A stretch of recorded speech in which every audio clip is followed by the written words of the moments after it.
Muy bien, muy buenas noches con todos. Sean bienvenidos a la sesión número 7 del curso. El día de hoy lo que vamos a revisar es la culminación del análisis estático y vamos a revisar el análisis modal del edificio. Bien, entonces, la sesión pasada tuvimos unos apuntes que nos describían de manera conceptual en qué consistía el análisis estático.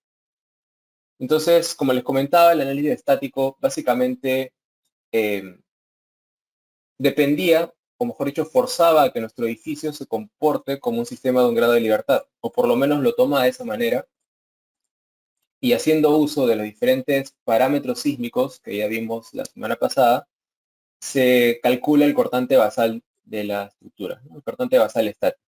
Entonces yo les comentaba que el análisis estático no solamente nos daba la cortante basal estática, sino que también la distribución de cortantes, o mejor dicho, la distribución de fuerzas inerciales en altura, cosas que están en la norma 030.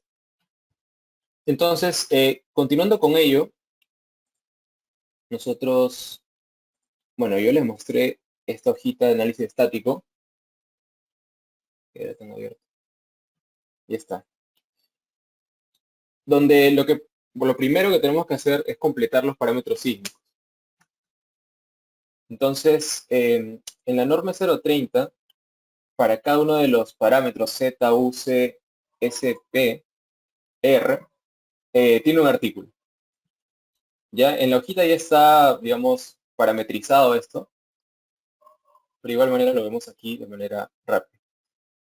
Nuestra edificación se encuentra en la zona, en la costa de Lima, perdón, en la costa del Perú, por lo tanto está dentro de la zona 4, le corresponde un factor Z045, que es lo que aparece aquí, ¿no? Si uno cambia acá la zona 3, se actualiza ese Z, ¿no?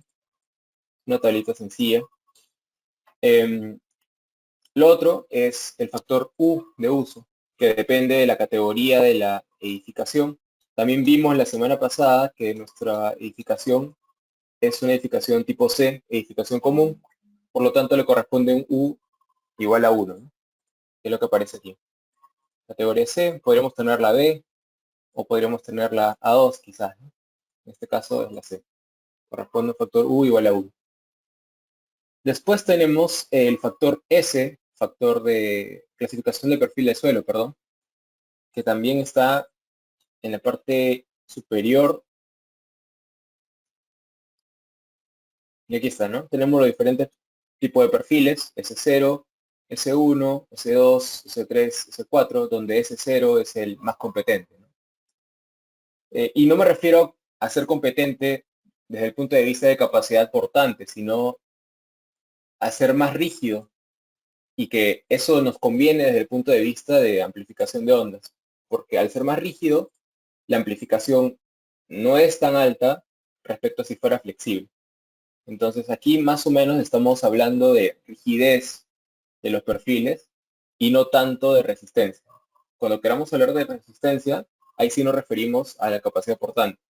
Cuando hablamos de ser competente desde el punto de vista de amplificación, estaríamos hablando de la rigidez del perfil.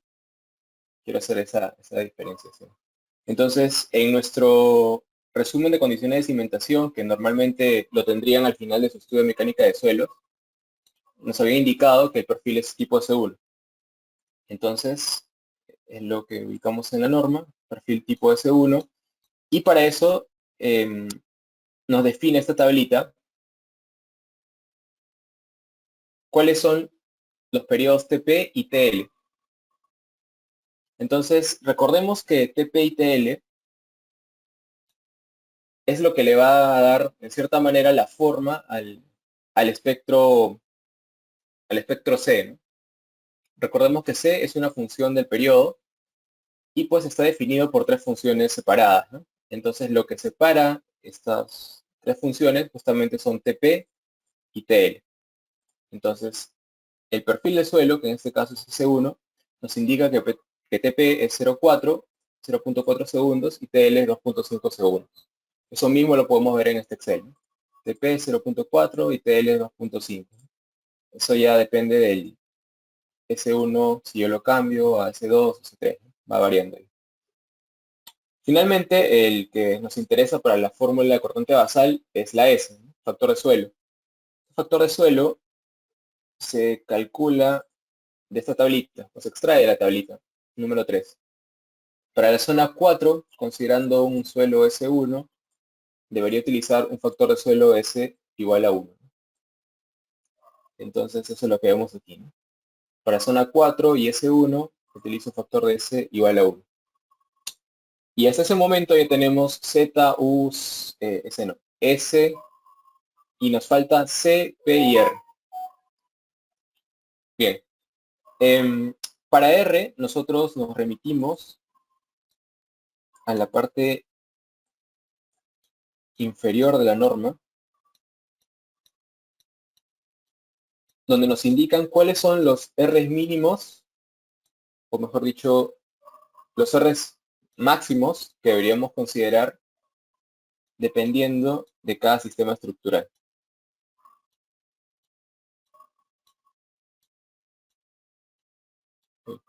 Me fue por ahí. ¿Alguien recuerda cuál es el nombre de R? ¿Qué nombre se le da a ese parámetro?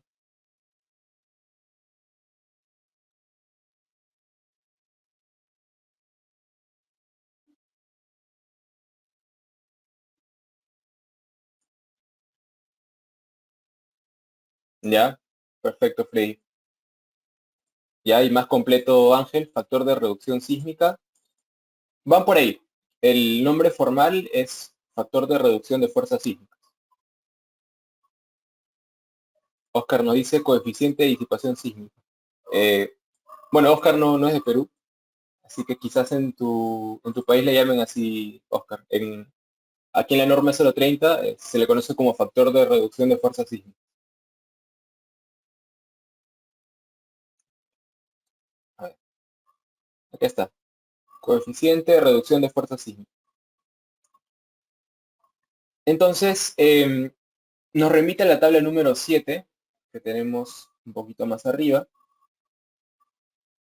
que nos dice estos son los sistemas estructurales que están permitidos por la norma 030. En concreto armado nos dice pueden utilizar pórticos, que es básicamente columnas y vigas peraltadas, ¿no? Un edificio de muros estructurales, que son los shear walls, o puede ser un dual, que es una combinación de pórticos más muros. Y también tenemos una alternativa adicional, que son los muros de utilidad limitada, que son unos muros que son bastante delgaditos, comúnmente de entre 10 y 12 centímetros de espesor, que están limitados solamente a tener un máximo de 7 pisos, si mal no recuerdo. La norma lo estipula así. No se permite más pisos, justamente porque son muros que tienen poca ductilidad, como lo dice su nombre, o sea, poca capacidad de ductilidad, y se basan mucho en la resistencia y la redundancia, pero pues tienen esa falencia grande que es la ductilidad, ¿no? Que en zona sísmica es clave tenerla, y por eso es que no se permite edificaciones más grandes para utilizando ese sistema, ¿no? En nuestro caso estamos utilizando el sistema de muros estructurales, igual eso tenemos que verificarlo con el análisis sísmico, pero en teoría es una edificación de muros estructurales, el sistema predominante. Entonces, deberíamos utilizar como máximo un coeficiente básico de reducción R sub 0 igual a 6, como máximo. Ahora, el tema es que el R que nosotros vemos en esta formulita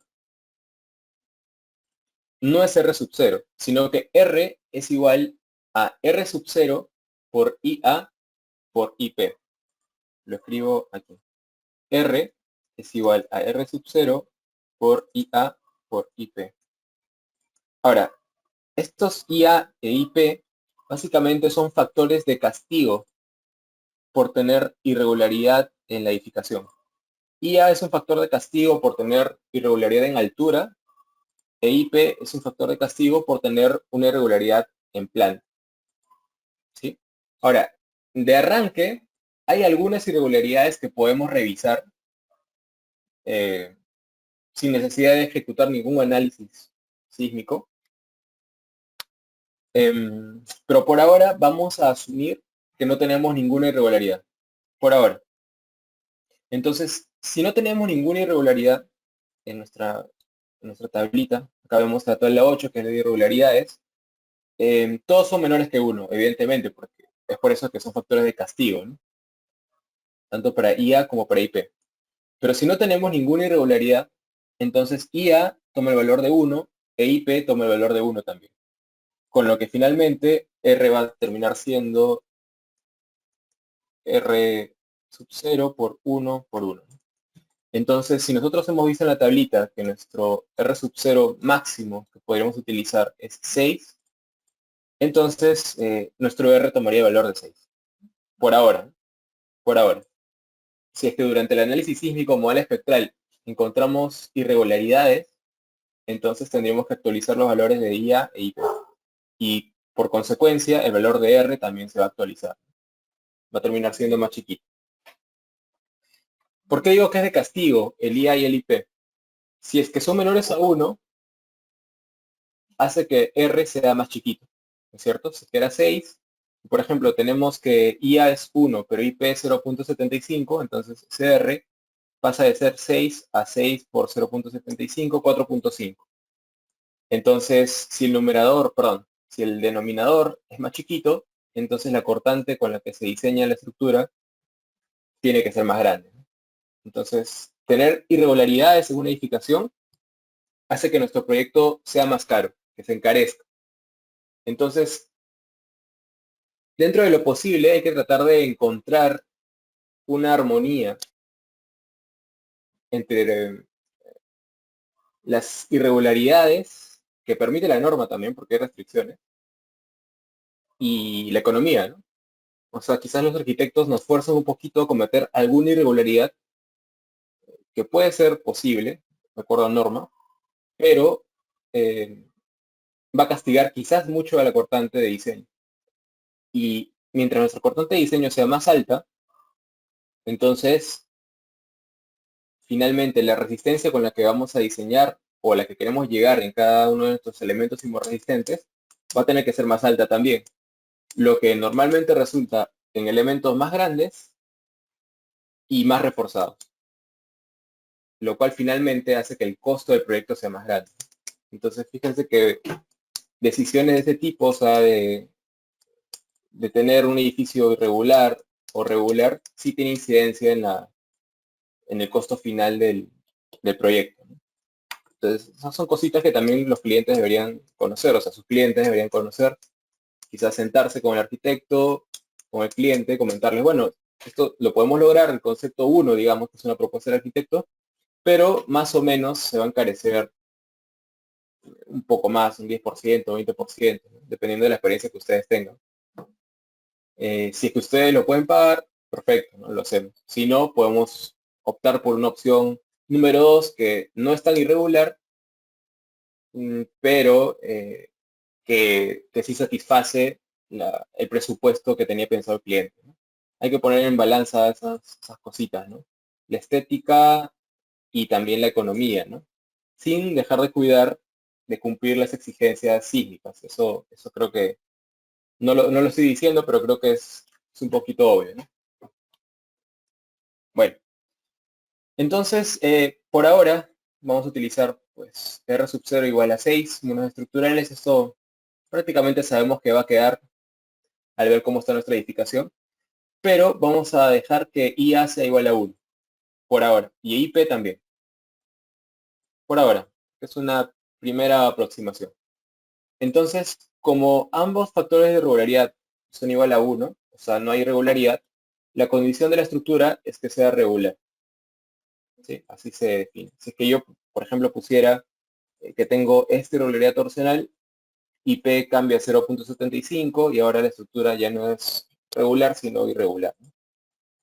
Eso lo veremos en la clase del jueves, verificando esos factores. Bueno, entonces, lo único que nos faltaría de esta ecuación sería conocer C, que es el coeficiente de amplificación sísmico, ¿sí? El coeficiente de amplificación sísmico. Entonces, si nosotros nos vamos a la otra pestaña, que es el análisis estático, esto va a resumir todos los parámetros que hemos estado viendo. Aquí está, ¿no? Z, U, C todavía no lo veamos, S, R. Tanto para el análisis en la dirección X como para la dirección Y. Ahora, nos faltó el peso. Nos falta el peso y nos falta C. Para ver el peso, se hace algo muy sencillo. Hay dos alternativas.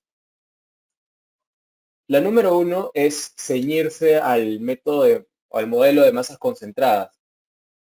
Entonces, el modelo de masas concentradas, como lo vimos, ¿no? Es un método básicamente que va acumulando toda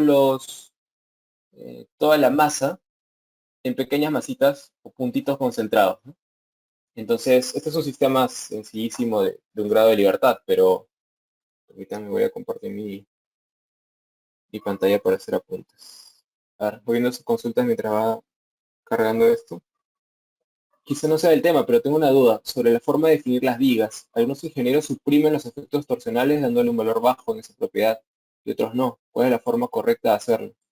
Eh, yo suprimo las propiedades totalmente, ¿no? O sea, no considero un valor bajísimo de 0.001, así como hemos visto en la clase de modelamiento, pero también está la opción de tener un factor de 0.15 o 0.2, que también les mencioné en alguna clase de modelamiento, que es, digamos, a criterio de ingeniero. Es totalmente a criterio del ingeniero que lo vea. Les compartí un paper respecto a la rigidez, a cómo modelar la rigidez torsional.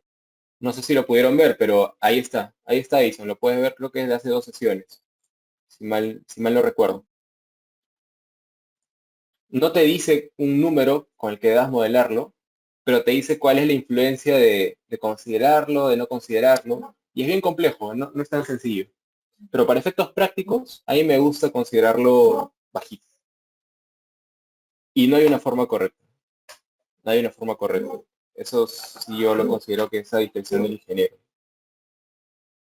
Si tenemos más de una irregularidad, no se reduce en dos o más veces, ¿cierto? Según nuestra norma, Oscar, lo que se hace es priorizar la más crítica. Por ejemplo, imagínate que yo pongo todo esto así, ¿no? O sea, como que tengo todas las irregularidades. Ya. Pero el IA más bajo le corresponde a esta irregularidad.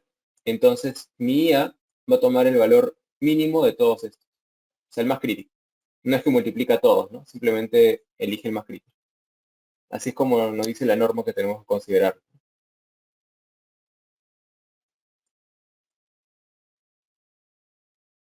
Ya está. Entonces, yo les comentaba lo siguiente. Si nosotros, por ejemplo, tenemos una estructura de este tipo, vamos a hacer algo así.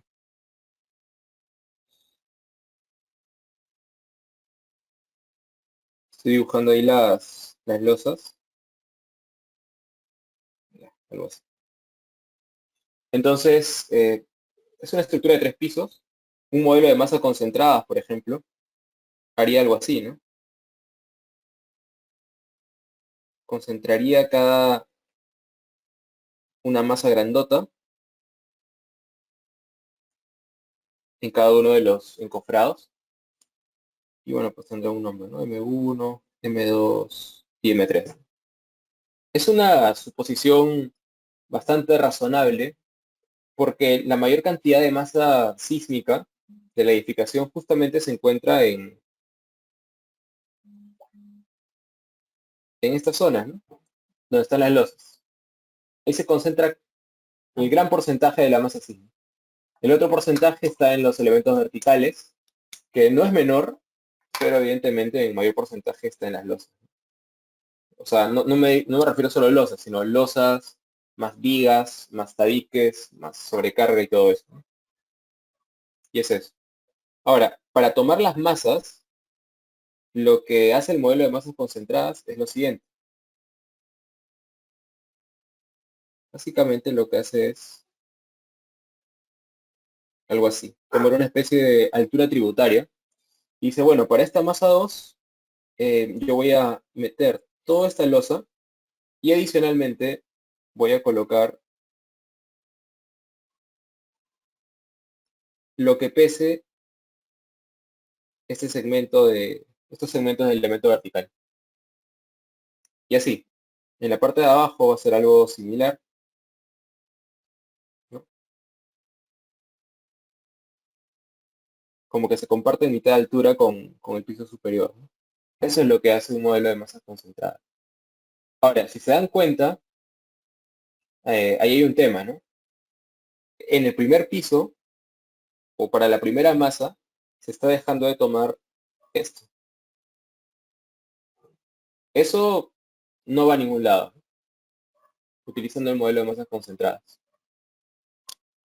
Entonces, es como que esto se pierde, ¿no? Ahora, por eso les decía que hay dos formas. Una es esa, y la otra manera es calcular el peso sísmico. Esa es como que la opción 1. Y la otra forma es, o sea, utilizar igual el modelo de masas concentradas, pero haciéndole ahí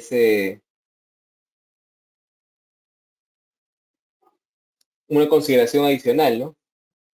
Como que, como que no pierde eso de ahí. Se calcula el peso sísmico básicamente por reacciones. O sea, leemos cuánto es en reacción, voy a ponerlo así, en la base, cuánto es la reacción como fuerza. Bueno, igual, ¿no? Al 100% de la carga muerta más el 25% de la carga viva, que para lo cual tendríamos que crear una combinación de carga. Y esto sería nuestro peso sísmico, ¿no? Esto se lo asignamos al peso sísmico.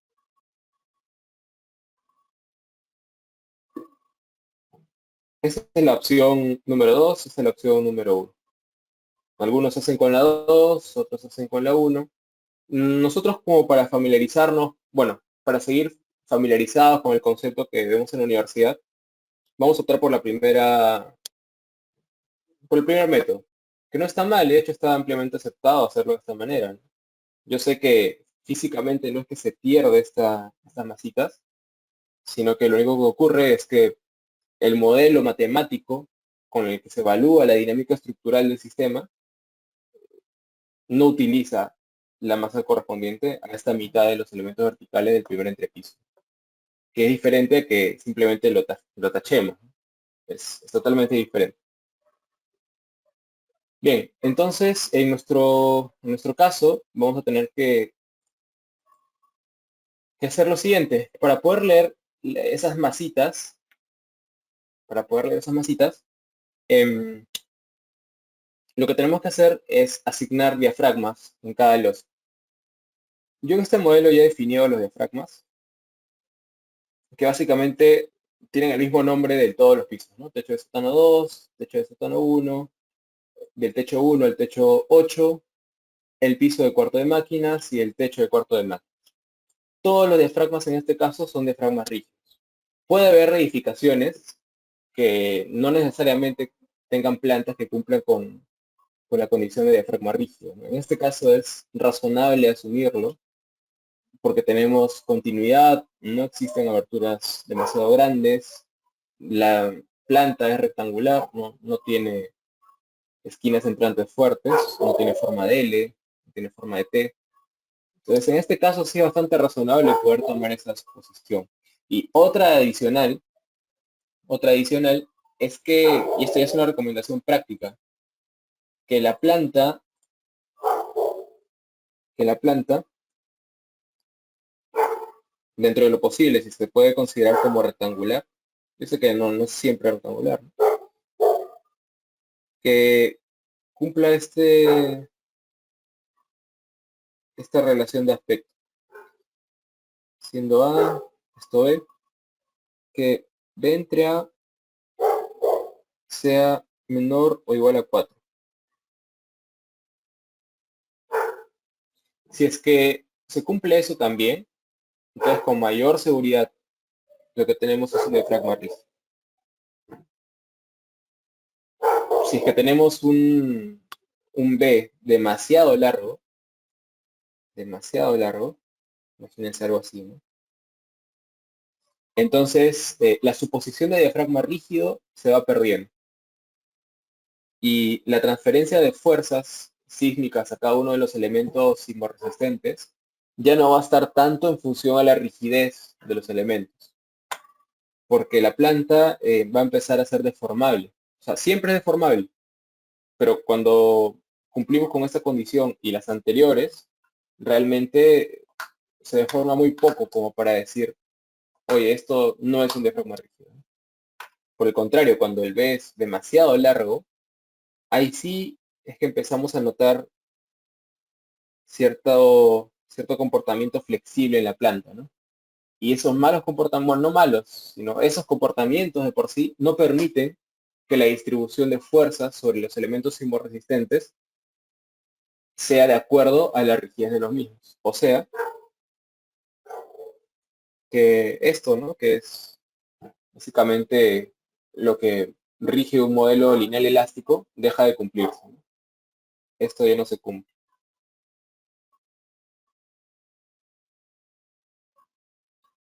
Entonces, si ustedes tienen una planta de ese tipo y aún así le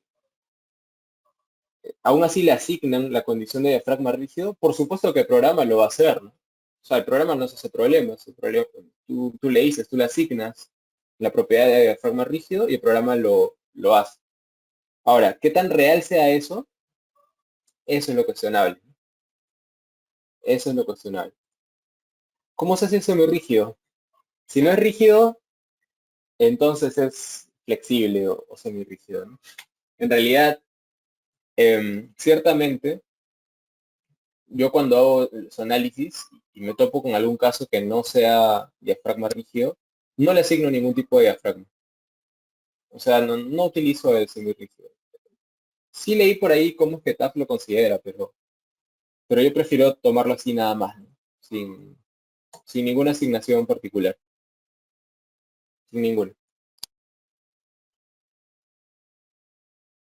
Bueno, entonces, habiendo dicho eso, por ejemplo, si yo habilito la opción de diafragmas para que lo vean, ahí está, ¿no?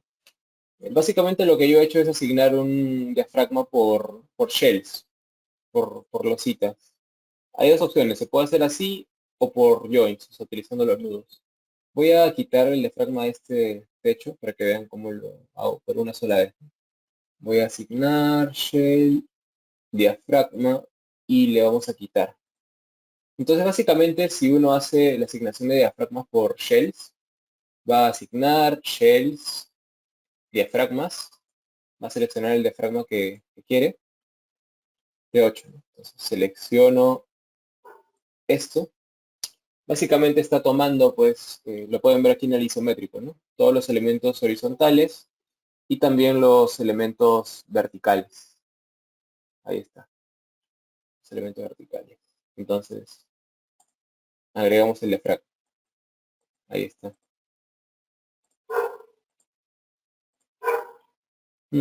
Aquí ha pasado algo. Creo que lo he asignado un poco mal porque, a ver,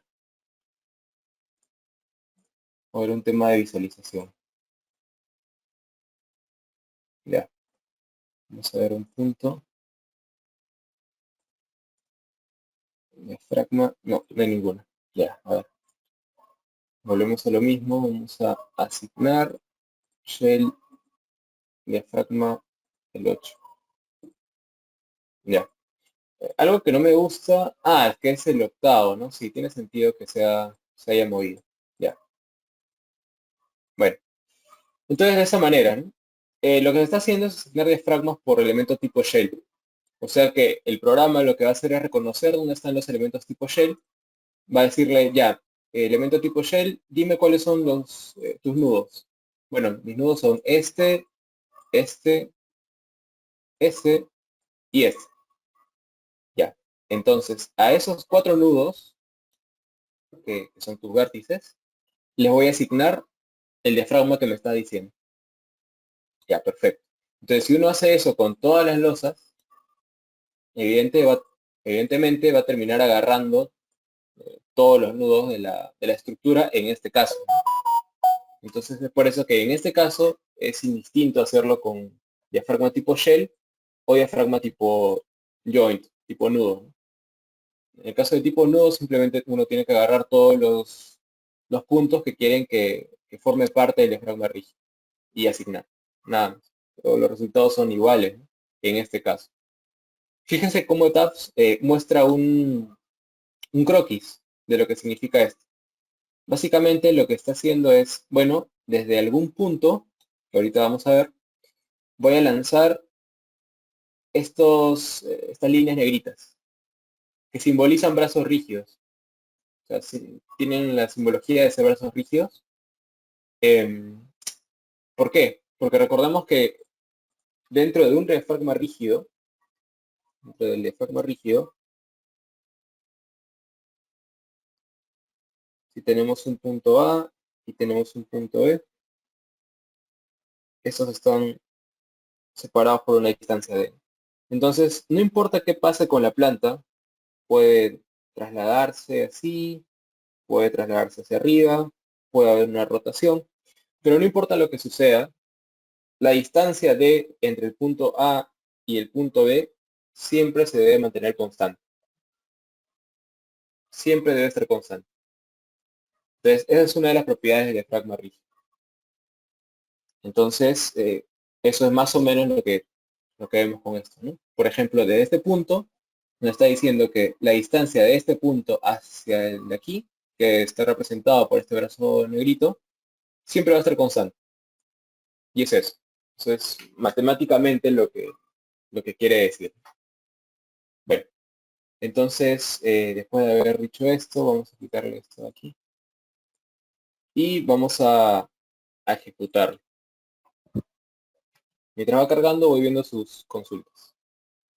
Un mezanín sería un diafragma rígido o flexible, dependiendo de cuál sea la composición del mezanín. Pero normalmente, a ver, déjenme ver. Dependiendo del proyecto, ¿ah? Por ejemplo, ¿de qué material sería? A ver, nutre un poquito más tu pregunta.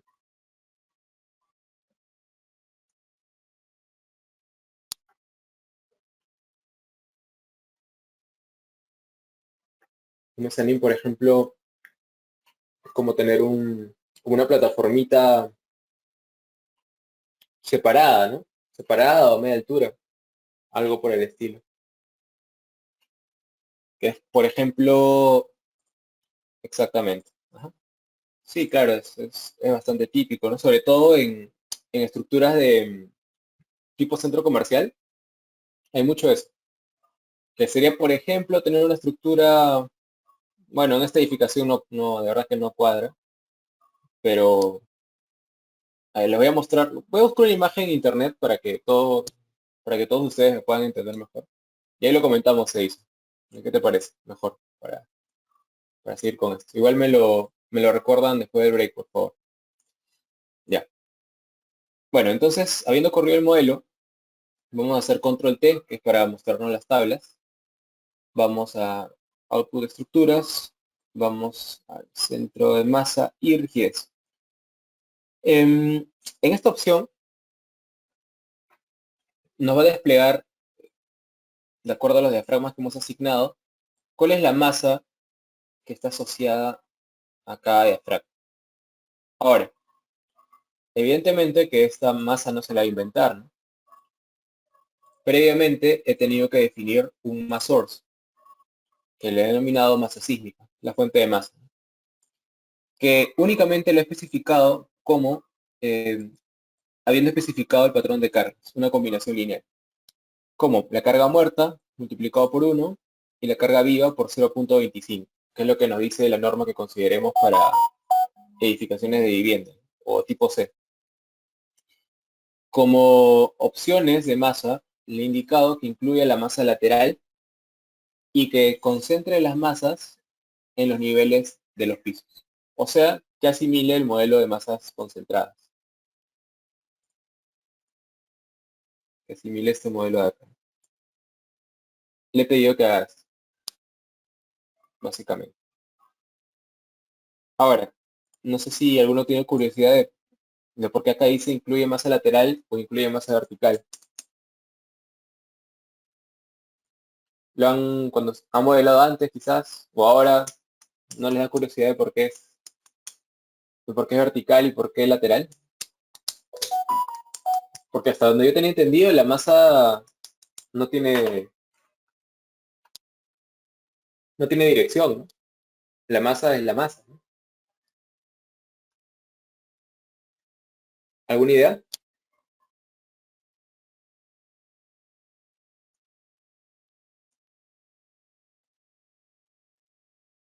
¿Cuándo asumirá el vertical para grandes volados? Bueno, a ver, le respondo rápido. En la dinámica estructural, o sea, en las formulaciones que se hacen, nos encontramos con problemas que necesitan que definamos masas con direcciones. O sea, no es tan sencillo como decir, bueno, a esta masita M1 le meto toda esta masa de la losa 1, a la 2 en el cofrado 2 y así, ¿no?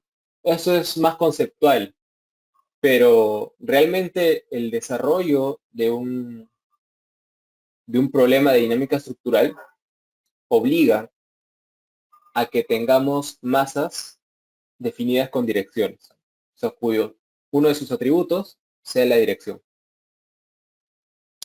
Así son las formulaciones en la dinámica estructural, o sea, es mucho más complejo que decir solo esto. Entonces, sí necesitamos, en algunos casos, contemplar no solo la masa lateral, sino también la masa vertical. Porque en algunos casos es importante ver las oscilaciones verticales. En este caso, por ejemplo, no lo es, ¿no? Solo nos basta con analizar las masas laterales, ¿no? Porque nos interesan las oscilaciones laterales. Ahora, por ejemplo, tenemos la consulta. ¿Cuándo asumir el vertical para grandes volados? Exacto, puede ser, exactamente. Si uno, por ejemplo, revisa un volado, puede ser un modelo solamente por un volado, de repente aislado, yo evidentemente lo que haría es analizar la masa vertical o incluirla, porque necesito ver cómo está oscilando verticalmente esa estructura. Entonces, ahí sí es importante. Para edificaciones esenciales, en general, no tanto tiene que ver con que sea esencial, importante o común, sino tiene que ver con el problema, con el sistema que estamos analizando. Tiene que ver con eso. Pero, por ejemplo, para una edificación esencial, que sea tipo, que tenga aislamiento sísmico, con, con aisladores tipo péndulo friccional, es necesario considerar la masa vertical. Es importantísimo. Porque los factores de rigidez de estos elementos, de estos aisladores tipo péndulo friccional, dependen del peso que tengan encima.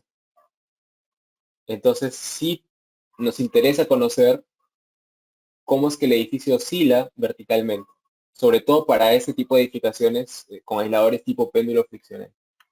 Ahí es esencial.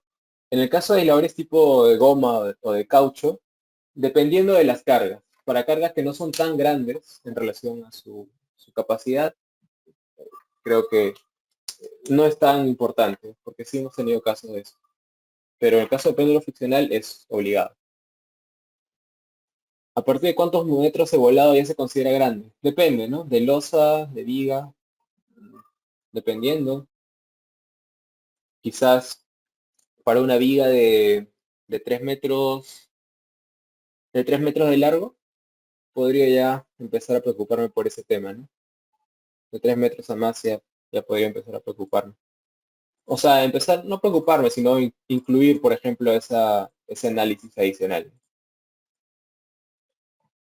por ejemplo.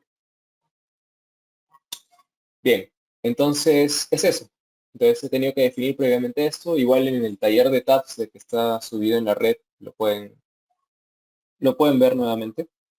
Ahora, eh, como le dije, ¿no? Esa tablita que está acá nos da eso. Entonces, si nosotros la exportamos,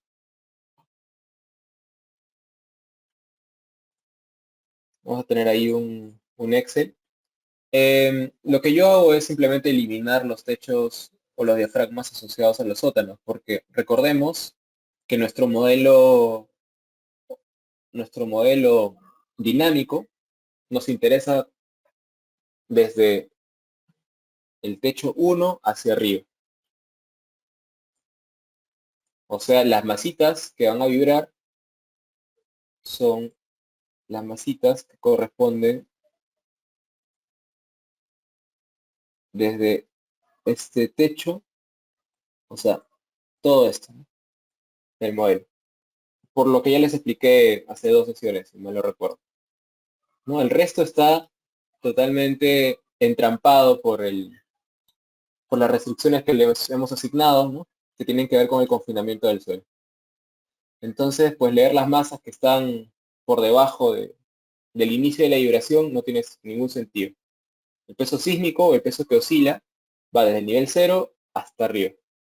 Entonces, solamente conservamos eso y lo colocamos en este Excel en la ficha de peso sísmico. Yo ya lo he hecho. Aquí está. Entonces he colocado del T1 al T8 el piso de cuarto de máquinas, techo de cuarto de máquinas.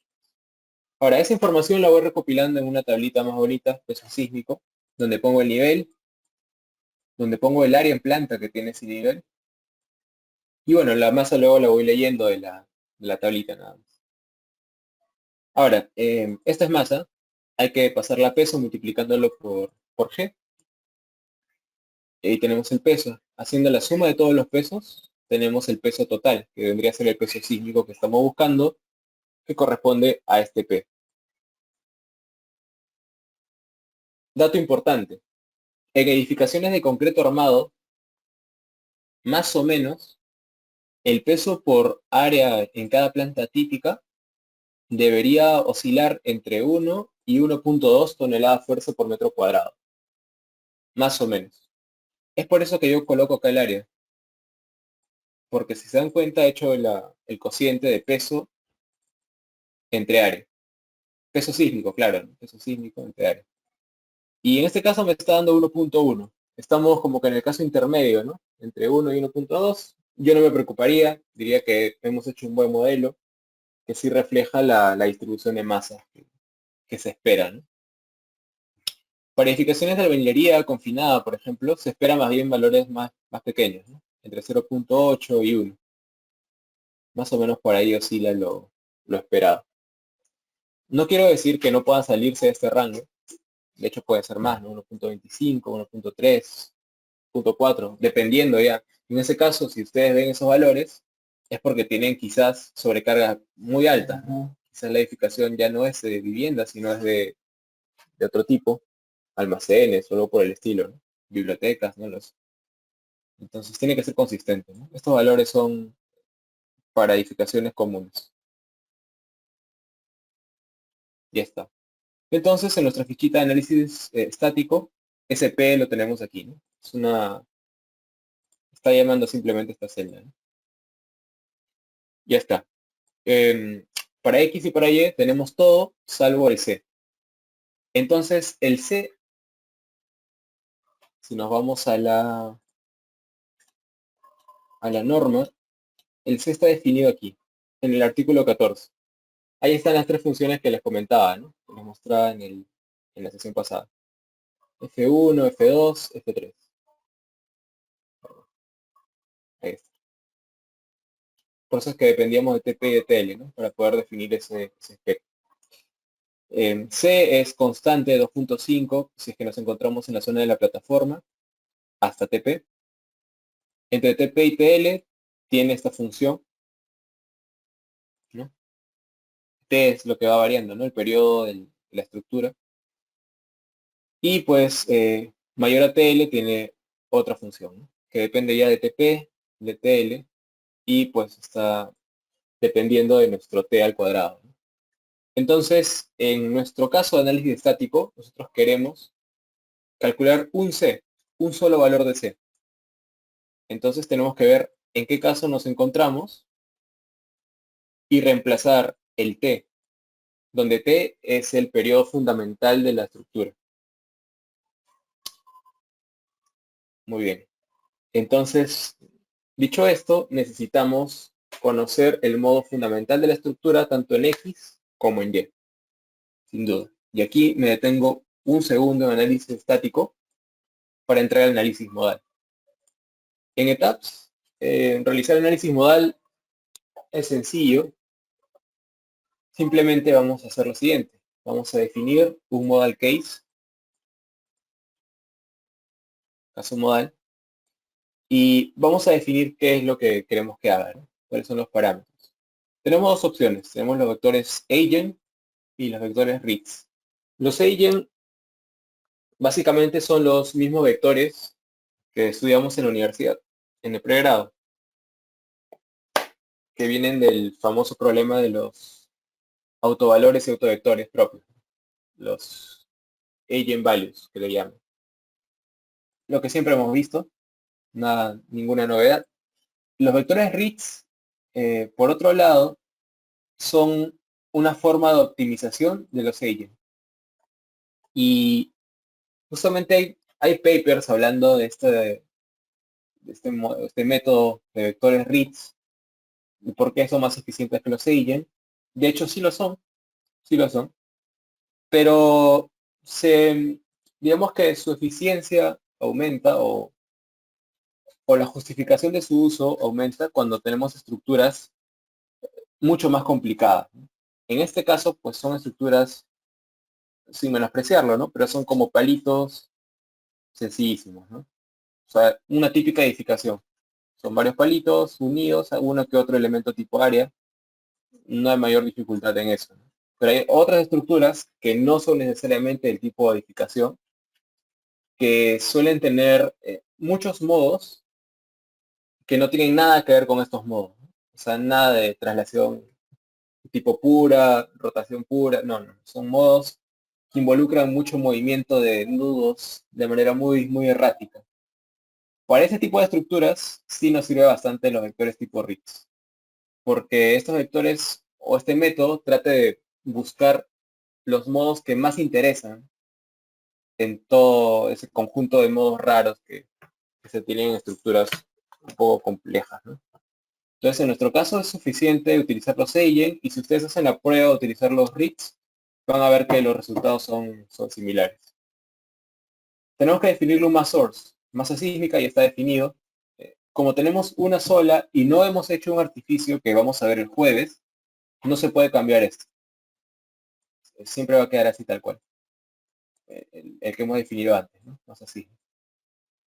No vamos a cambiar nada en las opciones de análisis P-delta ni rigidez no lineal, porque esto es un análisis lineal elástico nomás. Y los modos. Vamos a decir que trata de encontrar 24 modos, porque voy a estimar que pues tenemos tres modos, 3 grados de libertad principales por cada diafragma, que es una traslación en X, una traslación en Y una rotación alrededor de Z. Entonces, son 3 grados de libertad por diafragma. Tenemos 8 diafragmas principales, ¿no? Que es T1 al T8. Por ahí tenemos unos más, ¿no? Que son los chiquitos de piso y techo de cuarto de máquinas, pero que realmente no deberían tener tanto impacto en la respuesta total, por lo tanto, no me voy a matar poniéndole 6 modos más, ¿no? Realmente no vale la pena. Aunque busque los 24 primeros, me parece suficiente. Recuerden, 3 grados de libertad por cada diafragma rígido principal que yo tenga en la edificación. El mínimo número 1. Y el resto son parámetros que tienen que ver con ¿cómo lo puedo decir? Con el método de resolución numérica, ¿no? Eso hay que dejarlo así tal cual. En caso de no tener un diafragma rígido, ¿cómo hago el análisis si no podré colocar esa propiedad? ¿Cuál propiedad? ¿De diafragma rígido? No es necesario. No es necesario que uno asigne el diafragma rígido para para poder correr un análisis modal. Y si te preocupa cómo obtener la masa, entonces en ese caso, por ejemplo, te vas por esta opción, ¿no? Donde el peso sísmico pues lo obtienes de una reacción en la base, y pues simplemente en el caso del mass source no activas esa opción, ¿no? Esto. De, o podrías no hacerlo, ¿no? De concentrar las masas en cada nivel, ¿no? Dependiendo de tu criterio. Pero de que se puede correr el análisis modal sin necesidad de tener diafragma rígido, sí se puede, no es ningún problema. Solamente que es más costoso computacionalmente, porque yo ya les he dicho, ¿no? Con un diafragma rígido podemos definir todo con 3 grados de libertad por diafragma. Entonces, todos los nudos de alguna manera están en sus grados de libertad, están asociados a los grados de libertad, los 3 principales del diafragma. Pero cuando tienes un diafragma flexible, ya no se cumple eso, ¿no?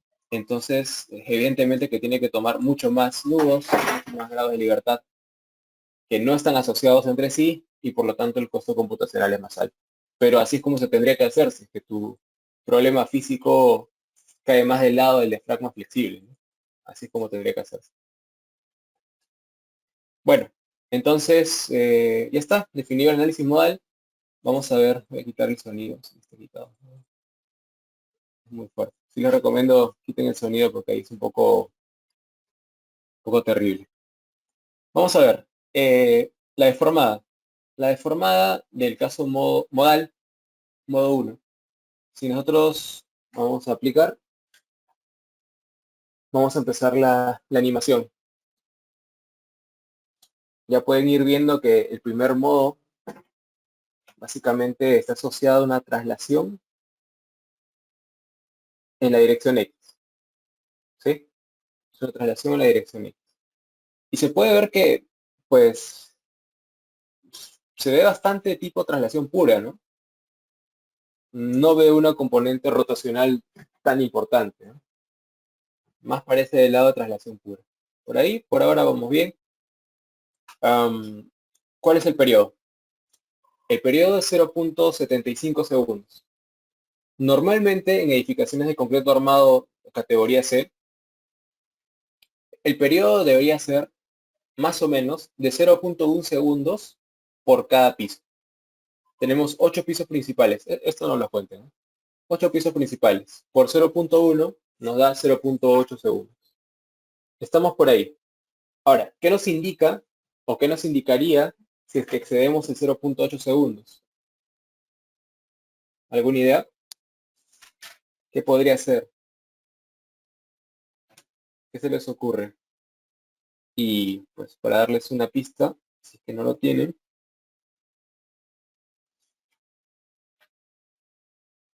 para un sistema de un grado de libertad, el periodo es 2pi raíz m entre k.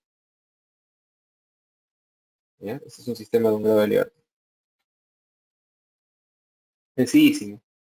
A ver, hay comentarios. Muy rígido. Manuel Chávez, torsión, dice Frey. A ver, para responderles, les digo, ¿qué pasa?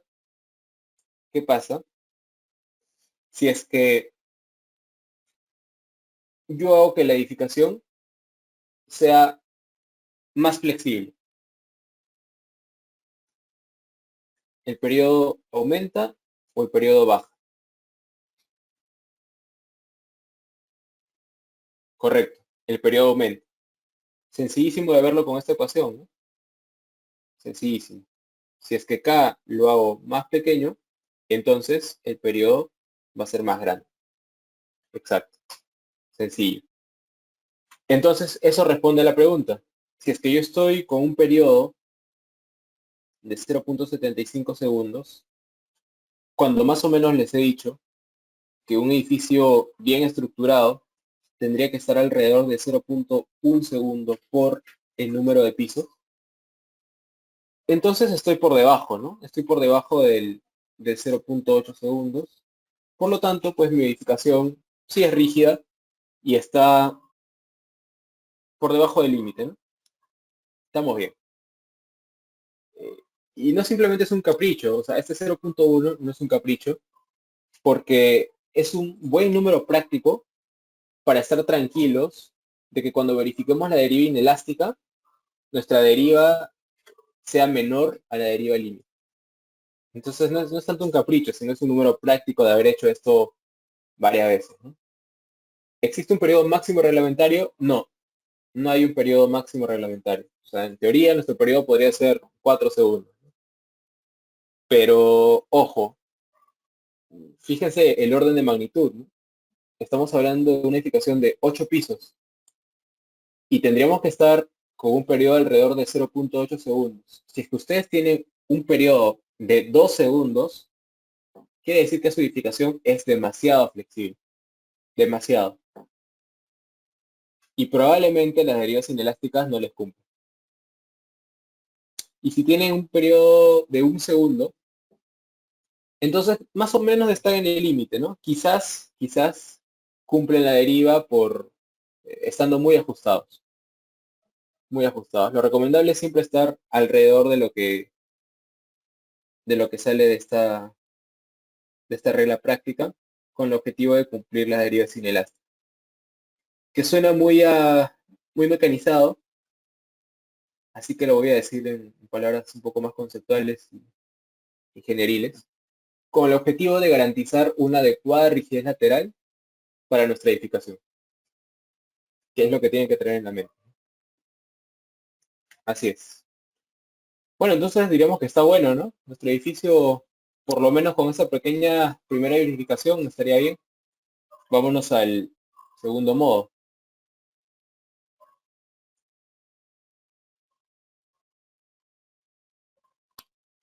Siempre demora en cargar así, ¿no?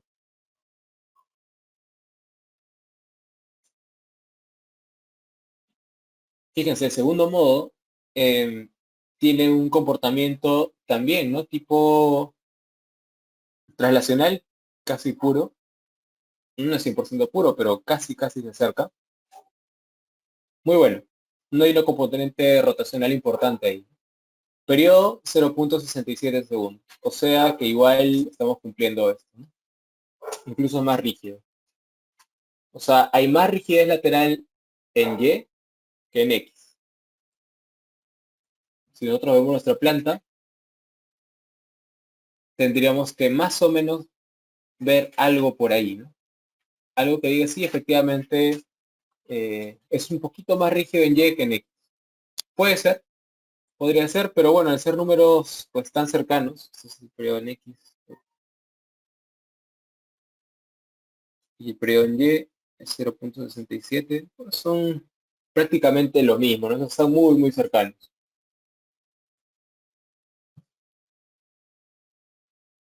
A ver, en caso de no tener comportamientos lineales, ¿qué es lo que debo hacer y qué criterios tomar para solucionarlo y tener un comportamiento lineal?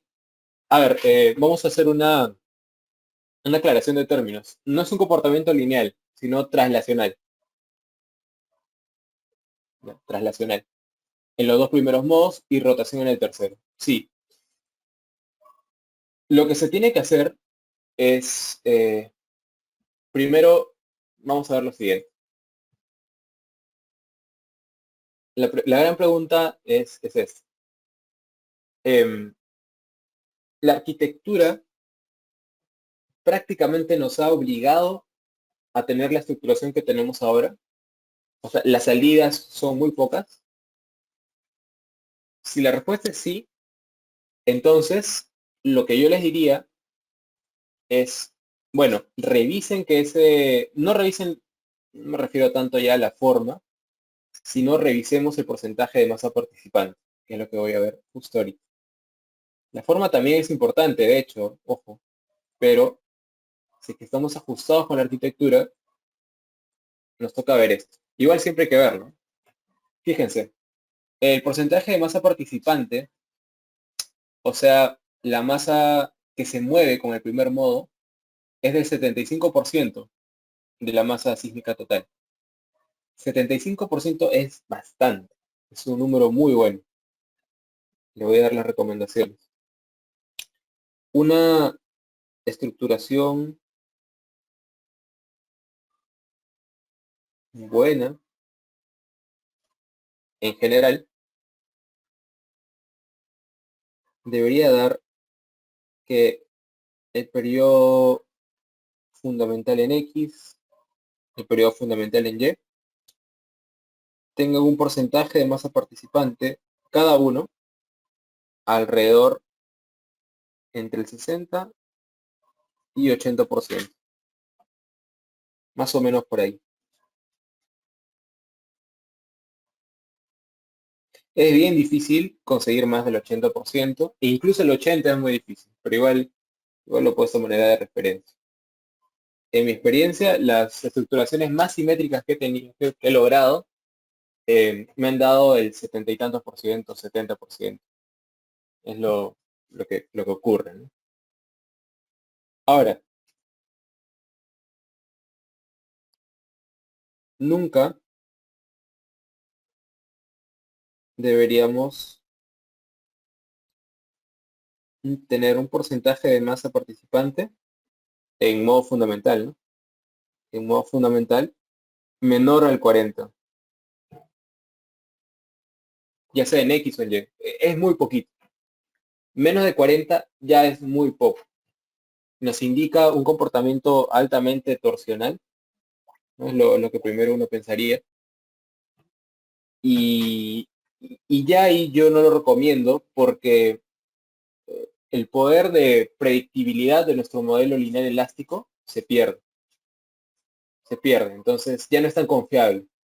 Y ahí sí, en ese caso, yo recomiendo ya revisar la estructuración.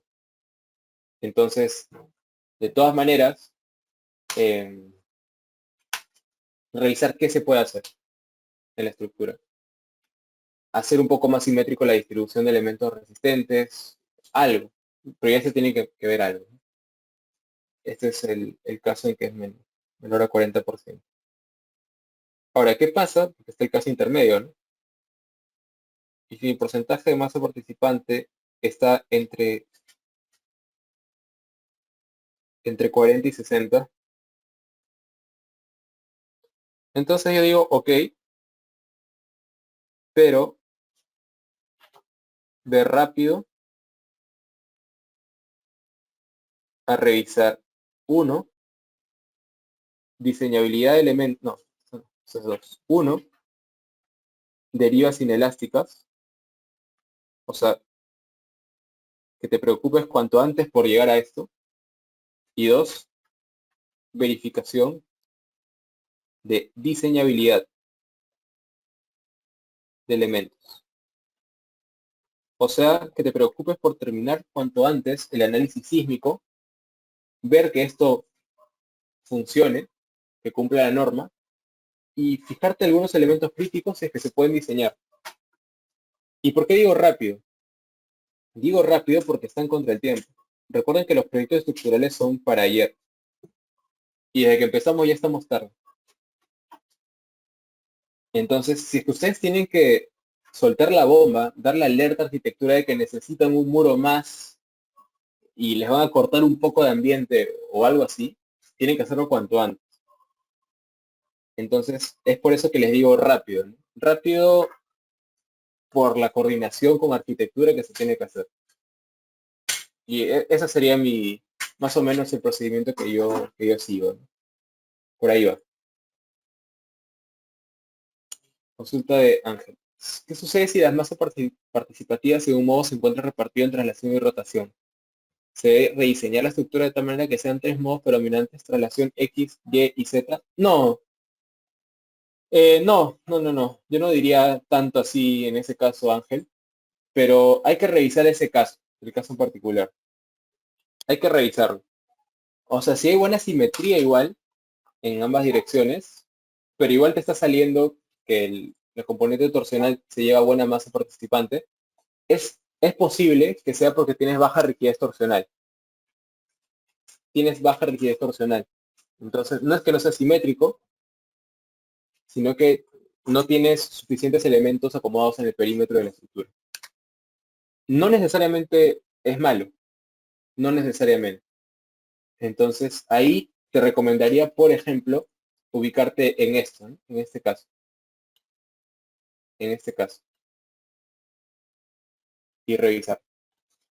Yo me pondría en ese caso. Y no es poco común lo que tú dices, ¿no? No es poco común. Sí, suele suceder. Bueno, entonces, si vemos, por ejemplo, hay que centrarnos en el primer modo. A ver, perdón, en los modos asociados a la dirección X principalmente, ¿no?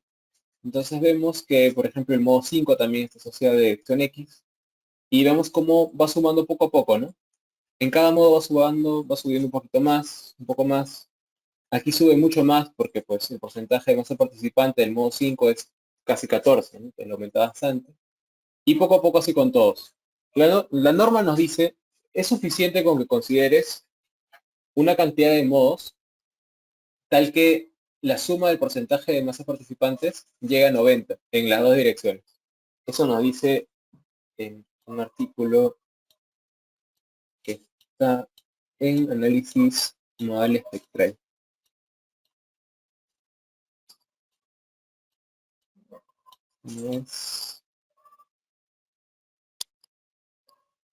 Acá está. En cada dirección se consideran aquellos modos de vibración cuya suma de masas efectivas o porcentaje de masas participantes sea por lo menos el 90% de la masa total. Pero se toma en cuenta por lo menos los tres primeros modos predominantes en la dirección de análisis. Entonces, eso, ¿no? Es lo que nos vale en realidad, o lo que nos dice la norma, pues tú podrías estar tranquilo, por ejemplo, en este caso, si considero 8 modos. Porque en esa estructura, los 8 modos, o al considerar 8 modos, yo ya llego al 94% de masa participante en X y al 90% en Y. Entonces, con estos 8 modos, básicamente yo ya puedo proseguir con un análisis sísmico, porque estos 8 modos pues ya representan eh, razonablemente bien el comportamiento de nuestro modelo. A ese aspecto va finalmente ese artículo, ¿no? Quiere asegurarse de que uno coja tantos modos tal que termine representando adecuadamente el comportamiento de nuestro modelo. Por ahí va el requerimiento, ¿no? Pero pues realmente, como nosotros tenemos la herramienta de que podemos tomar 8 como 50 o 100, no hay ningún problema con que consideremos del 9 al 24, ¿no? Como tiene tan poco porcentaje de masa participante, realmente el impacto que estos modos tengan en la respuesta estructural del análisis modal espectral, pues va a ser muy poco. Entonces, pues impacto casi no se va a ver. Y no hay ningún problema con que lo mantengamos ahí. No hay ningún problema. Bueno, entonces, habiendo dicho eso, hay un modo más que faltó ver, que es el rotacional. ¿Hasta ahora alguna consulta? Bien, entonces ahí lo tenemos. El modo pues rotacional, no esperado en una edificación tridimensional, ¿no? Normalmente en estructuras planas se espera que el tercer modo sea diferente, ¿no? Evidentemente es otra cosa, ¿no? Lo que estudiamos en pregrado suele ser estructuras planas. Y ahí se esperan diferentes cosas, ¿no? En un 3D casi siempre se espera que el tercer modo sea de este tipo, ¿no? Rotacional. Y está. Y es eso. Bueno, entonces yo anoto en esta hojita los periodos fundamentales. En la dirección X era esto, ¿no? 0.747, en la dirección Y 0.667. Entonces, teniendo ambos, ya puedo pasarme a utilizar la fórmula del C. Igual lo ubicamos para que no lo pierdan de vista. Ahí está. Entonces, para el caso de sismo en X, T se encuentra entre TP y TL. Entonces, la ecuación que tenemos que usar es la de acá, ¿no? Entonces, reemplazamos TP 0.4 y T, que es nuestro 0.7, y así obtenemos el C calculado, que es 1.34. Para Y hacemos lo mismo, ¿no? Igual, este T se encuentra entre TP y TL, por lo tanto se ocupa esta de aquí y se calcula ese C.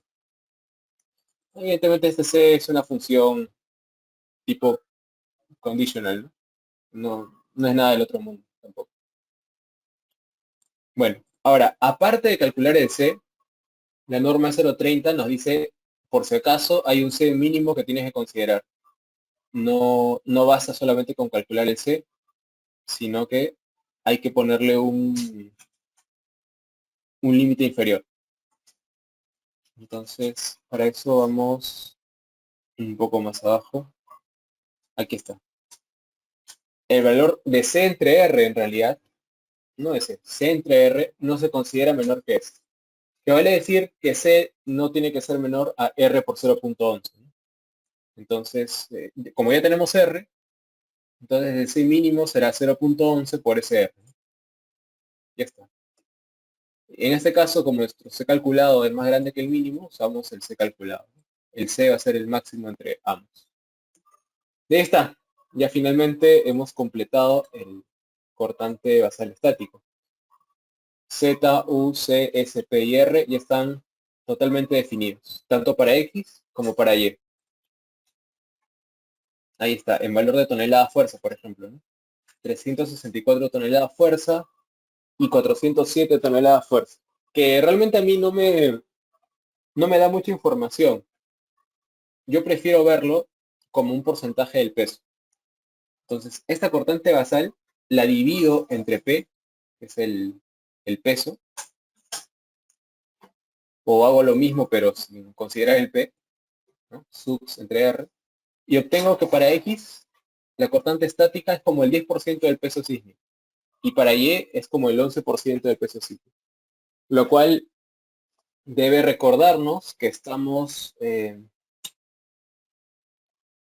les voy a mostrar, estamos aquí. Les dije que les iba a mostrar esto cada de vez en cuando, ¿no? Aquí está. No olvidemos, por favor, que estamos en esta zona. Este V que acabamos de definir es este mismo V. Este mismo. Entonces, estamos haciendo una reducción de la fuerza elástica máxima por un factor R y estamos de este lado del comportamiento. Para aceptar que nuestro modelo lineal elástico va a funcionar bien, pues debería tener como máximo esta fuerza, ¿no?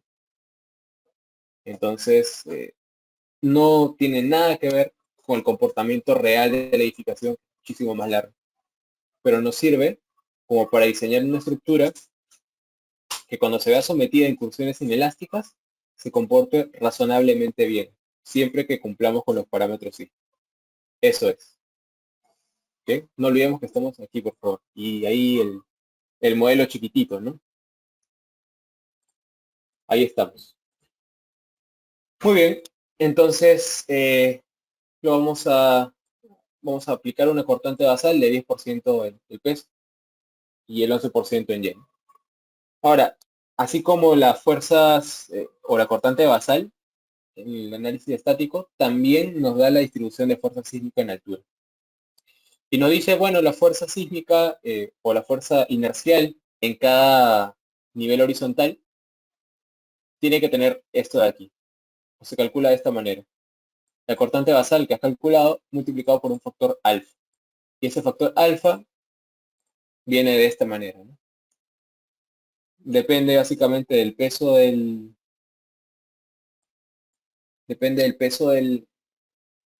la masa sísmica, o sea, del nivel, el peso sísmico del nivel, la altura a la cual se encuentra desde el nivel cero y pues al peso total multiplicado por esas alturas, ¿no?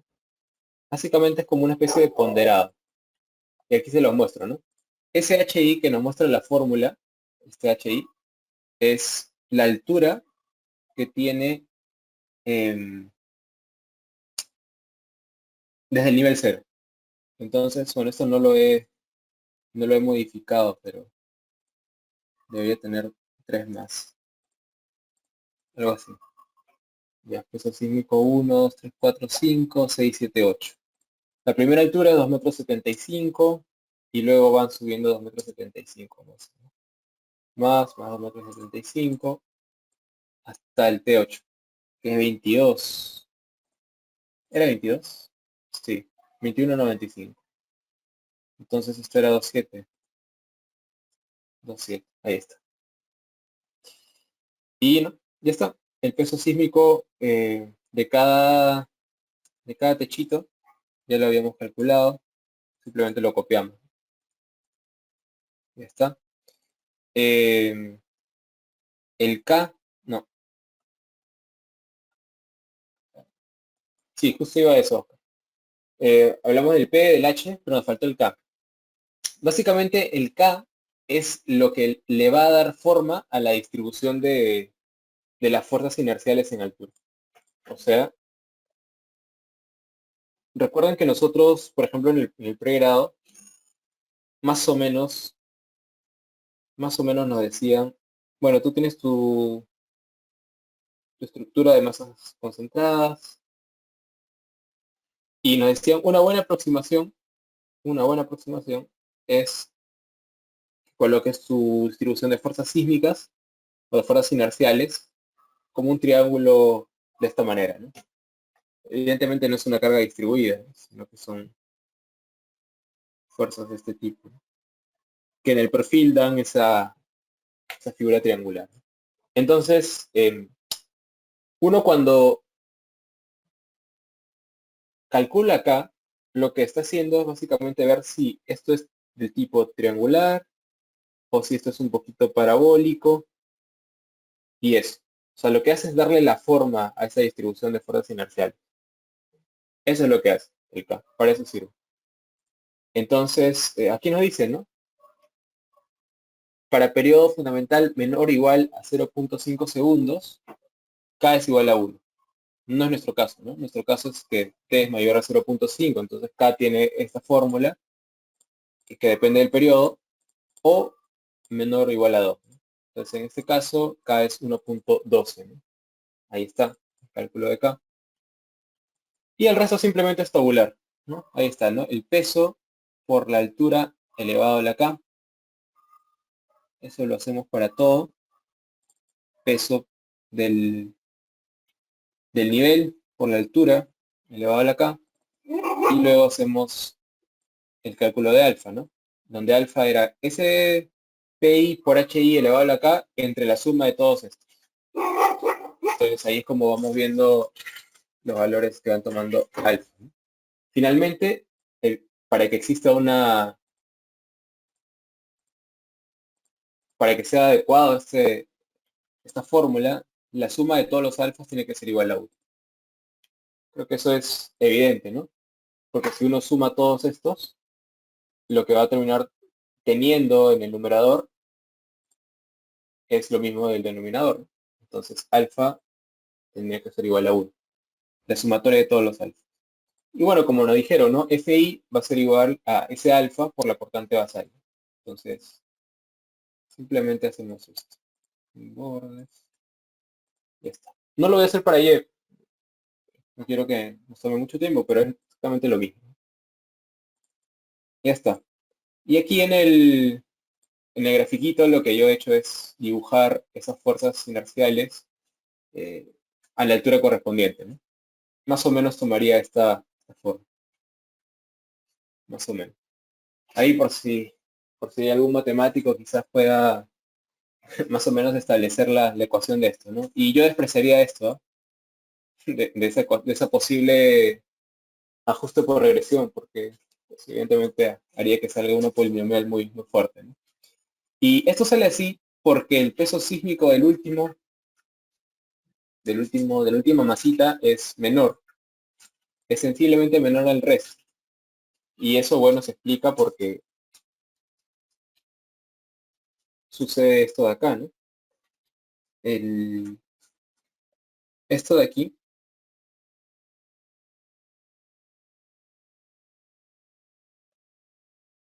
se compone de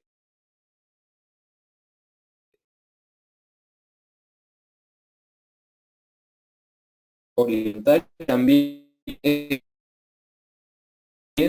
solo de la mitad de esas, cuando el resto de niveles ha tenido la contribución de dos segmentitos verticales, el último techo solamente tiene la contribución de un segmentito en vez de dos, porque obviamente por acá ya no hay más verticales.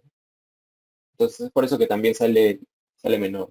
Ya no tiene mucho que ver con la distribución de fuerzas en altura, sino es más que nada por un peso, ¿no? O sea, no tiene que ver ahí el K, sino es porque el peso en realidad es menor que el resto, ¿no? Por eso es como que se regresa un poco ahí, ¿no? Y ya está, es eso. En realidad el análisis estático es hasta aquí. Ahora, para ser francos, si uno quiere hacer un diseño estructural, no es necesario que yo haga esto, que haga esto. Bastaría en realidad con que yo obtenga esto. Si yo sé esto, en un procedimiento normal de oficina, yo podría seguir adelante con mi diseño. No necesito hacer nada de esto. Y otro dato más, ni siquiera es necesario que yo introduzca el análisis estático en el modelo. Tampoco. Porque cuando uno hace un diseño estructural, lo que hace es diseñar utilizando las fuerzas internas provenientes de un análisis dinámico modal espectral. Y entonces, ¿para qué nos hemos tomado la molestia de hacer todo esto, ¿no? Pues lo que sucede es que la norma nos dice no diseñes con el cortante basal modal espectral, sino que diseña con una fuerza cortante mínima, que para el caso de las estructuras regulares es el 80% del cortante estático y para irregulares es el 90%. Entonces, desde el punto de vista práctico, el análisis sísmico estático nos sirve para poder establecer un factor de escala para el diseño final. Solo eso. No nos sirve realmente para hacer un diseño con lo que salga de un análisis estático. Sin embargo, como yo quiero que ustedes lo sepan, vamos a diseñar, perdón, vamos a aplicar las fuerzas estáticas en este modelo, que realmente no nos cuesta nada. ¿Se entendió la idea? A ver, una consulta. Eso ya lo respondí, ¿no? Por Enteca. ¿Se entendió la idea de, a nivel práctico, por qué no ocupo pues realmente hacer todo esto y meterlo al programa? No digo que no lo hagan, solo quiero que se entienda que a nivel práctico no nos suma, ¿no? Ya, bien, gracias, Oscar. ¿Los demás están ahí? ¿Se entendió o hay dudas? Sí, ya, perfecto, gracias. Bueno, entonces nos vamos a definir un load pattern, que es un patrón de cargas. Ah, buena consulta, Rodrigo. Nos dice, para el expediente no adjunto. No, sí, no, de hecho, tiene que estar junto, ¿no? O sea, no digo que esto tenga que estar adjunto, o sea, la distribución, no necesariamente, pero hasta aquí sí, ¿no? Porque de todas maneras uno necesita definir los parámetros sísmicos y saber cuánto es esto, ¿no? Que sí tendría que estar. Pero, por ejemplo, en su memoria de cálculo, esto, por ejemplo, esta parte, no necesariamente tendría por qué estar. Normalmente en las memorias que yo eh, he presentado hasta acá, ¿no? O sea, no digo una imagen de esto, en general, hasta aquí, ¿no? El cual lo presento. Y no es que me han observado por eso, ¿no? En realidad no es problema. A ver, otra consulta ahí de Ángel. En la norma hay un factor CR que indica un máximo. ¿Qué representa ese factor? Justo lo que les comentaba, que el C mínimo. O sea, nos dice C entre R tiene que ser mayor o igual a 0.11. Entonces, como yo ya tengo definido R, R por 0.11 es el C mínimo que tiene que haber. No es un máximo, Ángel, es un mínimo en realidad. Es un mínimo. Ahí está en los artículos. Hace un ratito lo mostré. Ya está. Bueno, entonces vamos, ¿no? Al load pattern vamos a decir, voy a definir un sismo estático en X del tipo sísmico y voy a decir que lo haga con coeficientes que yo voy a definir. Agregamos y para Y igualito. Hay dos formas de definir un sismo estático en etapas, con coeficientes o con cargas asignadas manualmente. Yo lo hago con coeficientes porque es más rápido. En el video no sé si también está el de cargas manuales. Bueno, vamos a sismo en X, por ejemplo. No me interesa nada que ver la excentricidad. En este caso, solamente quiero que vean sismo base, ¿no? Sin ninguna excentricidad aplicada, porque la excentricidad aplicada lo vamos a ver hasta por gusto el día jueves. Ahí sí los quiero muy atentos porque vamos a ver 4 excentricidades simultáneas. Así que por eso no se preocupen. Y me refiero a excentricidad accidental, no a la natural que ya está de por sí en el, al haber modelado la estructura, ¿no? Bueno, entonces aquí solamente hay que definir lo siguiente. El rango de pisos. ¿Cuál quieres que sea tu bottom story? La base, no, ¿no? Tendría que ser el TS1 o el T1P. A ver, podría variar, ¿no? ¿Qué pasa normalmente cuando uno tiene un edificio sin sótanos? ¿Qué le sale acá? Le sale base y luego se va al T1. Entonces, debería uno elegir la base, ¿no? Porque para formar esto,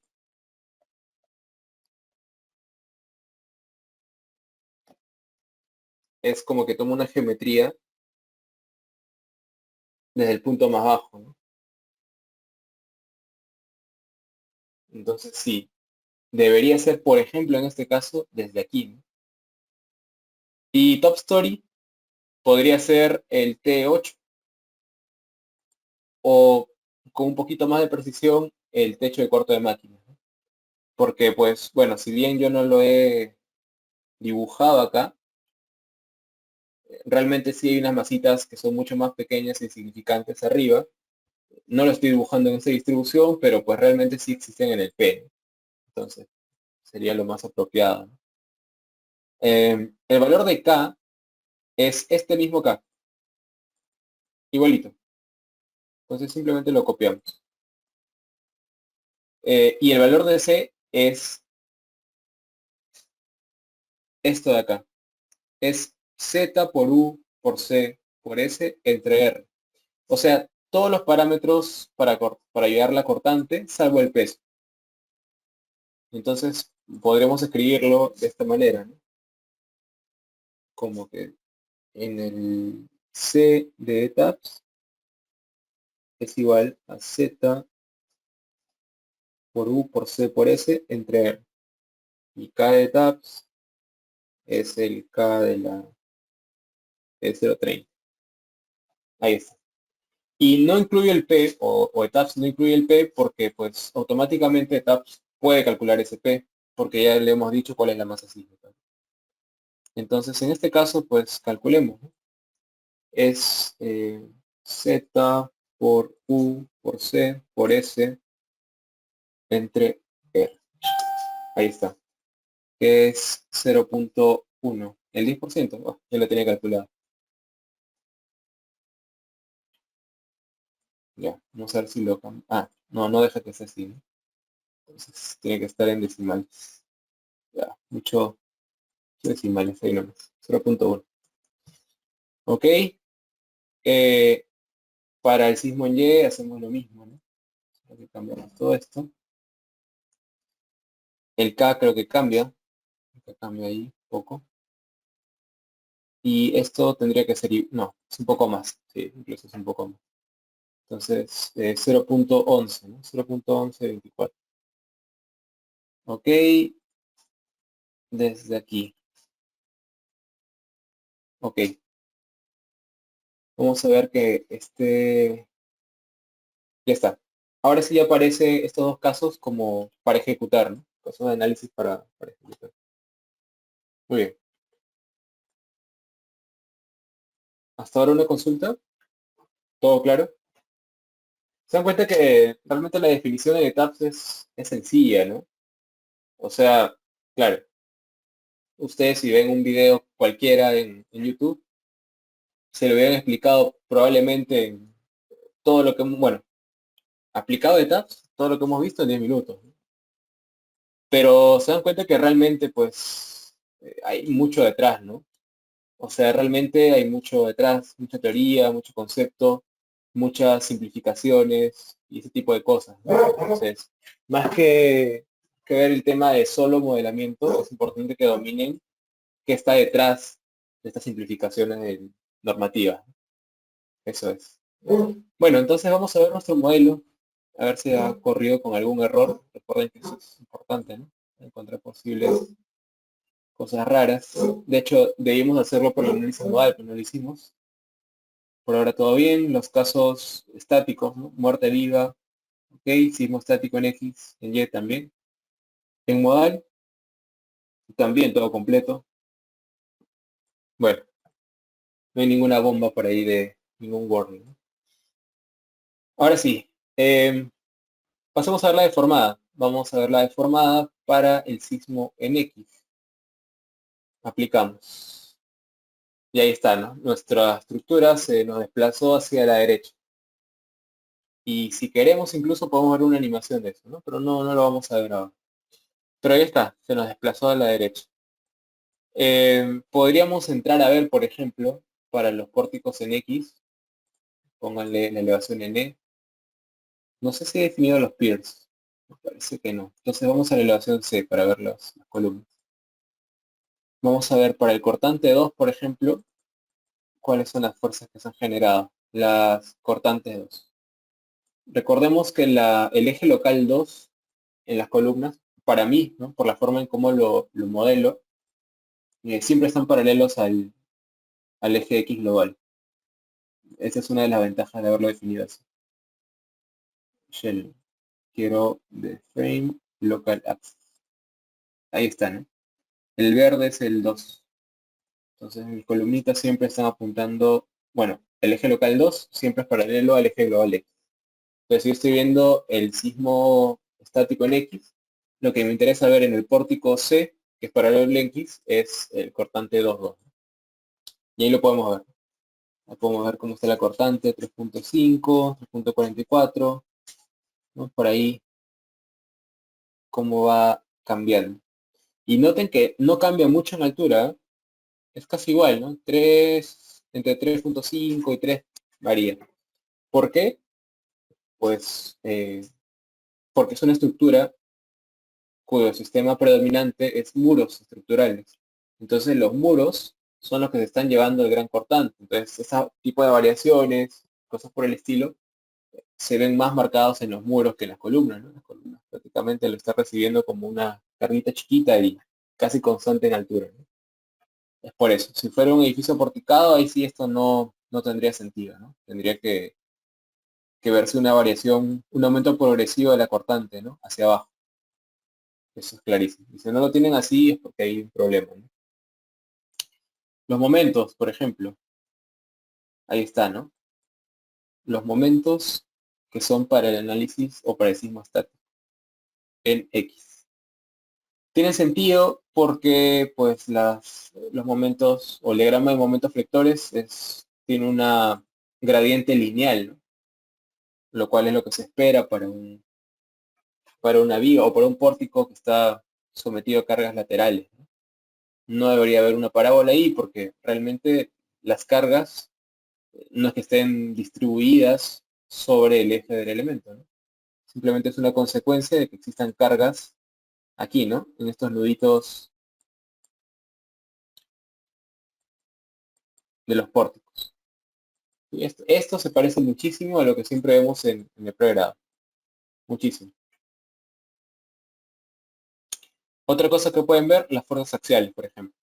Ahí está. ¿Qué tal? ¿Qué me dicen de este diagrama de fuerzas axiales? ¿Tiene lógica o no tiene lógica? Esta columna está sometida a tracción y esta columna está sometida a compresión. ¿Es lógico o no?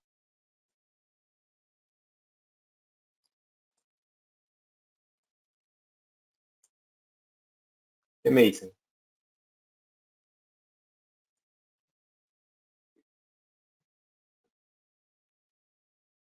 ¿Algún comentario?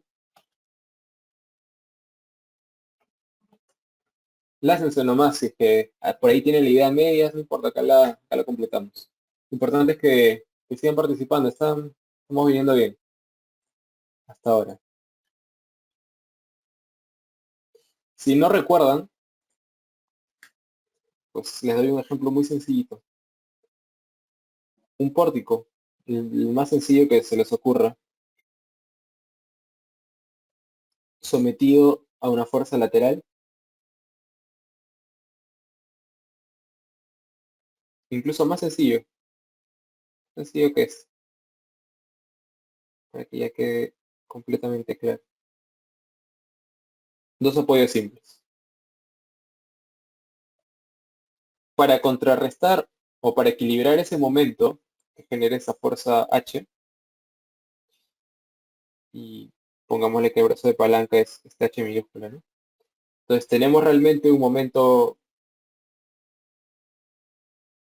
digamos, medido desde aquí, puede ser desde este punto, por ejemplo, igual a H por H. Entonces se tiene que generar por ahí un mecanismo que me permite equilibrar ese momento. Entonces lo que va a suceder es que se va a generar aquí un par de fuerzas de igual módulo, pero de diferente sentido. Esto está delimitado por un L. Entonces, este momento que contrarresta, que tiene que ser igual al momento actuante, va a ser igual a F por L. Pero lo que es necesario es que una esté de atracción, o sea, que una traccione la columna, esta columna, y que otra comprima esta columna, para que se genere justamente ese par, ¿no? Y tiene que ser este negativo, este positivo, porque fíjense que no hay ninguna carga vertical aplicada. Entonces, con esto garantizamos que el equilibrio de fuerzas en Y se mantenga, ¿no? Entonces, con esto se cumple sumatoria de fuerzas en X igual a cero, si es que nosotros distribuimos acá una fuercita, otra fuercita, ¿no? Sumatoria de fuerzas en Y también se garantiza igual a cero, sumatoria de momento respecto al punto A, por ejemplo, o cualquier otro punto también igual a cero. Porque tenemos esto. Entonces, en nuestro modelo, pues el sismo está aplicado de izquierda a derecha. Entonces, es evidente que esto tendría que traccionarse y esto tendría que comprimirse para, pues, tener este equilibrio, ¿no? Igualito, es lo mismo. Claro que es un poquito más complejo porque no es un pórtico de un piso, realmente en la base hay empotramiento y ese tipo de cosas, pero en el concepto general se mantiene, ¿no? Se cumple esto. Ya está. Eso mismo, por ejemplo, lo pueden revisar para el sismo en jet. Igualito. La última cosa que me interesa que vean es lo siguiente. Vamos a ir al display a la respuesta en pisos. Story Response Plots. Y ahí está. Fíjense los desplazamientos laterales. Este me gusta mucho porque nos muestra en gráficos lo que podríamos obtener en tablas también. Fíjense, por ejemplo, para el sismo estático en X, fíjense los máximos desplazamientos de piso que se encuentran.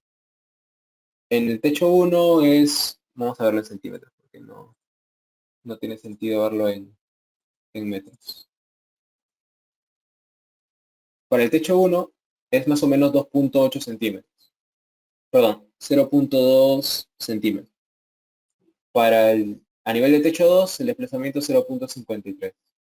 Y así se va acumulando, ¿no? Hasta el último techo, que para mí es importante, que es el T8. Realmente esto no lo miro, el TCM. Vamos a quitarle un poco al rango superior. Ahora sí. Ya está. O sea, en el último techo, el desplazamiento es 2.63 centímetros. Pero este es un desplazamiento elástico. Para convertirlo a desplazamiento inelástico según la norma, habría que multiplicar estos valores por 0.75 R, si es que es una estructura regular, o 0.85 R, si es una estructura irregular. Vamos a asumir que es una regular, entonces tendríamos que multiplicar eso por 0.75 R, que en este caso es 6. Entonces nos sale lo que obtengamos por 4.5. Entonces 2.63, más o menos nos da como casi 12 centímetros. Entonces, con el análisis estático, por lo menos para el sismo en X, estamos obteniendo que el techo, o sea, el último techo, tiene un desplazamiento de 12 centímetros respecto al nivel C. 11 centímetros, 12 centímetros, ¿no? En ese rango. Ahora, no se verifica con el análisis estático estas cosas. Esto lo tenemos que ver con el análisis espectral. Pero igual es como para que se vayan dando una idea del orden de magnitud, ¿no? Tenemos una estructura de más o menos desde el nivel 0 hacia arriba de 21.95, de 22 metros, más o menos, ¿no?, de altura, y tiene una deflexión lateral de, ¿cuánto dijimos? 4.5 por 0. Ya me olvidé, por 0, por 2.63, de 12 centímetros. Y fíjense que es como si fuera tipo una viga en voladizo, ¿no? Más o menos, ¿no? O sea, tienes una estructura de tantos metros de largo, de alto, sometido a una carga o una serie de cargas en cada uno de sus grados de libertad, y pues tendrá esta deflexión, ¿no?, o este perfil, más o menos asimilando. Y así como esto, pues también lo pueden ver para el sismo en Y, donde el rojito en este caso toma importancia, porque el rojito es el que analiza la dirección y el azul es el X, ¿no? Si es que yo tuviera una edificación con una componente torsional importante, cuando yo veo, por ejemplo, el Y o el sismo en Y, este perfil azul también empezaría a ser importante y estaría un poco más cerca al rojo, ¿no? Entonces, por ahí también pueden ver qué tanta influencia tiene su irregularidad torsional en la respuesta, ¿no?, por desplazamientos laterales. Como les dije, estas cosas no lo vamos a verificar contra la norma, porque realmente los resultados del espectral se revisan contra la norma. Pero solamente quería que se vayan dando una idea. Y por último, ya para cerrar la clase, vamos a ver las cortantes. Vamos a ver el sismo en X. Fíjense esto, las cortantes en todos los pisos, ¿no? Tenemos que a nivel basal una cortante de 364.7. Nosotros habíamos calculado 364.12, ¿no? Ah, por ahí, como por algunos decimales que nos ha salido un poquito diferente. Pero eso es lo que deberían obtener, ¿no? Por ahí, si es que han aplicado adecuadamente el vector de cargas, entonces es lo que deberían obtener. 364.7, pues es lo mismo que 364.2. Ahí está, ahí lo tienen. Y también pueden ver cómo es la distribución de fuerzas, más o menos, ¿no? Distribución de cortantes, más que distribución de fuerzas. Entonces, si ustedes, por ejemplo, obtienen la tabla de esto y lo hacen a un ladito, pueden obtener la distribución de fuerzas inerciales en cada piso. Por ejemplo, para el T8, pues directamente es este valor, ¿no? Pero para el T a nivel de T7, no es esto, ¿no? Porque estos son las cortantes. Tendría que ir ahí haciendo unas restas. Entonces, también es algo que alternativamente pueden hacer y pues comparar a ver qué tan igual o qué tan diferente es a esa distribución que nos dice la norma, ¿no? Por ahí tendría que ser igual, ¿no? O muy similar, porque este K es el mismo que nos indica etapas para ingresar, ¿no? Por ahí tendría que ser muy parecidos. ¿Consultas? ¿Comentarios?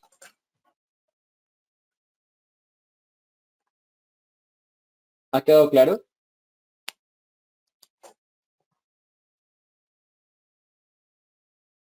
Sí. Bien, gracias, Oscar. ¿Hay alguna otra persona que quizás tenga una duda? Voy a comentar algo. Hay micro abierto, por si acaso. Recuerden eso, siempre pueden abrir micro sin problema. Ya, perfecto. Gracias, Freddy. Muy bien. Bueno, entonces, siendo que todo está bastante claro, ya doy por terminada la clase. En esta clase he tratado de ser más dinámico que las anteriores porque ya estoy tratando de evitar que vayamos a necesitar una más. Realmente no, no quiero llegar a ese extremo. Ya creo que no me lo van a permitir tampoco. Pero bueno, muchas gracias por su atención. Entonces, recuerden que el día jueves tenemos una clase de análisis espectral. Para esta clase les voy a pedir un poco de paciencia porque va a durar entre 2 horas y media y 3 horas. Porque quiero cubrir, ¿no? Rematar el análisis sísmico este día. Entonces, probablemente le tengamos 2 breaks. Hoy día no hemos tenido ninguno, pero este día sí vamos a tener dos, probablemente. Ya para el martes poder iniciar sin mayor complicación el tema de diseño. Y pues ahí pueden ver en azulito los inicios, ¿no? Que son diferentes, pues diferentes a las 8 porque pues tengo examen, ¿no? Y eso me hace imposible de mover por disposiciones de la universidad. Bueno, entonces, muchas gracias. Nos reencontramos el día jueves con la sesión número 8, análisis dinámico modal espectral. Cualquier consulta ya saben que tienen a disposición mi correo. Muchas gracias y buenas noches.